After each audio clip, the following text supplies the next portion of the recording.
So for this video, I want to talk about the future of SnapMap for the Doom series, not just for Doom 2016. SnapMap debuted on Doom 2016, and for the first time, this is where a Doom game actually had some sort of in-game map editor, because the map editors for the previous Dooms is an outside source. The original game had one because its software released the source code, and fans would eventually use that to create various map editors for classic Doom.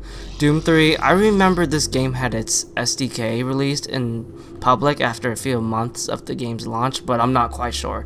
The point is, Doom was always a series where players were able to create their own content through outside sources, but Doom 2016 is completely different.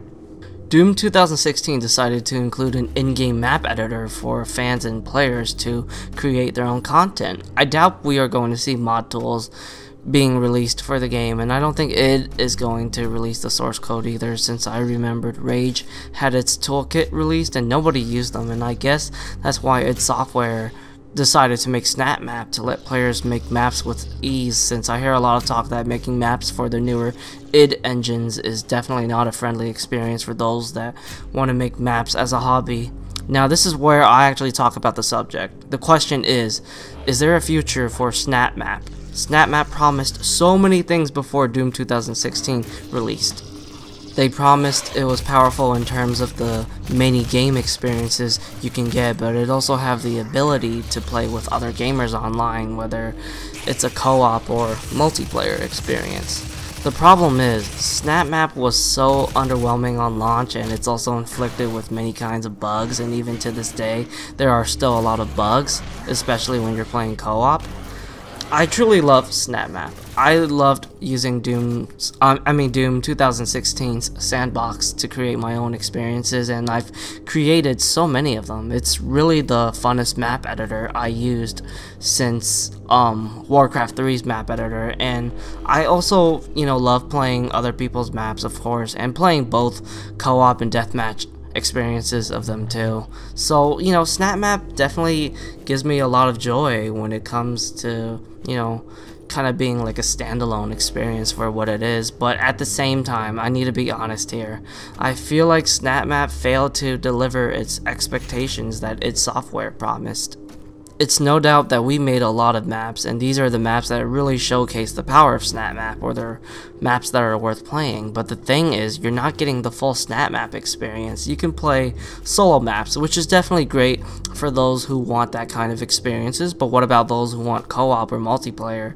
It's very tough to find matches of those game types unless you're playing with friends. Not only that, SnapMap also has a lot of bugs in playing those kinds of experiences, and it just has a lot of bugs in general, which can make mapping pretty frustrating for those who aren't aware of it. Also, on launch, SnapMap was heavily criticized with the features it had at that time, and it took months before it finally reached its truest potential.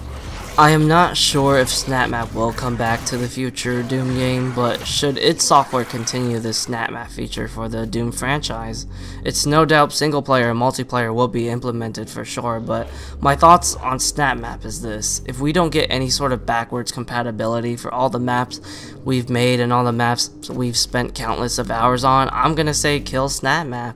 How's the new SnapMap gonna be much better than SnapMap from Doom 2016 if we're back in the same position where we literally have a bunch of maps that feel like they're demos or just something that the developers made in like a couple of minutes to some hours or something?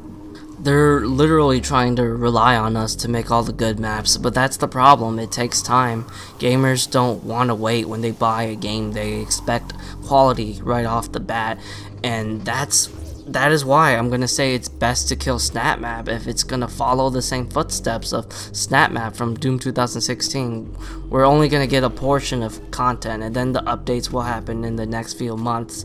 But I bet people are going to get bored or just unimpressed with what the maps have to offer due to the wait time for updates and the time for mappers to create quality maps.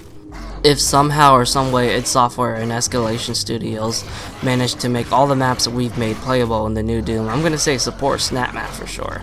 I think we've made enough content that can totally intrigue gamers that pay full price for the next Doom, and there should be enough quality content to keep them interested, while mappers can try out whatever new features or mechanics that the new Snap Map will include. I also do want to see better support for those who want to play co-op and deathmatch experiences when playing with randoms, since I think it's just sad that you have to play with friends to get that kind of experience, especially when the main multiplayer component of Doom 2016 got a lot of criticism, but I can still find matches.